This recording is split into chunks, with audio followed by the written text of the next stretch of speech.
When you're going through hell and everything is going against you, the easiest thing in the world to do is to start thinking negative.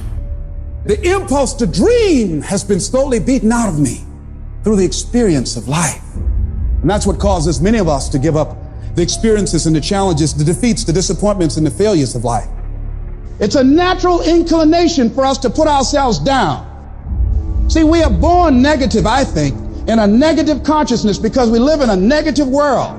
This world will try and beat you down. So you've got to begin to guard your mind against negative programming. Like turn off the television. Don't watch the news. If you look at the news, you cannot feel good looking at the news.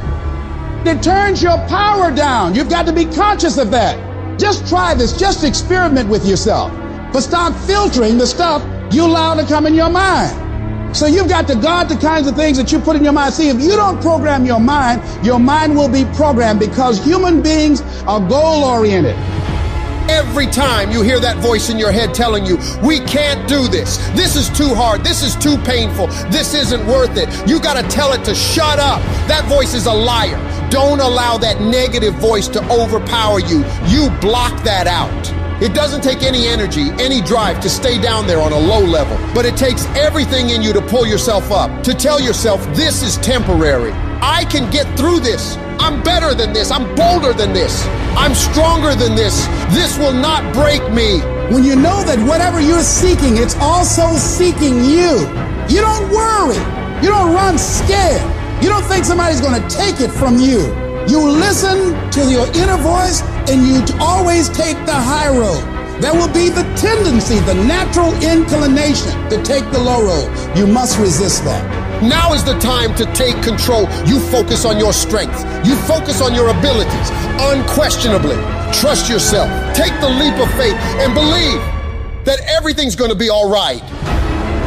Anybody can hate. Anybody can be revengeful. Some people rather get revenge than get ahead in life. Anybody can do that. Anybody can hold a grudge. Doesn't take any greatness on that. Don't need any motivation and encouragement to hold a grudge. Have some resentment in your heart and some bitterness. But the real challenge about growth and moving into your greatness is to continue to be positive when hard times and obstacles run up against you and not allow that default negative mind to take over. So you've got to learn to stand up to yourself inside yourself and short circuit, override that conversation that's always going on. 85% of what that conversation will tell you is negative. It's negative. It will tell you you're tired when you really are not tired. It will tell you you can't do it. It will fill you with fear. So you've got to watch that conversation. And when you find it going on, you've got to stand up to it and say, I'm going to do this anyhow. I'm afraid, but I'm afraid not to do it. And I'm not going to let you stop me. Turn off things that can contribute to your fear. Turn a deaf ear to people that all they can do is talk about how negative things are because they have bought into the consciousness of the world. Start attending workshops, seminars, listening to tapes on a daily basis to begin to recondition your mind, to retrain your thinking. Faith comes by hearing and hearing and hearing.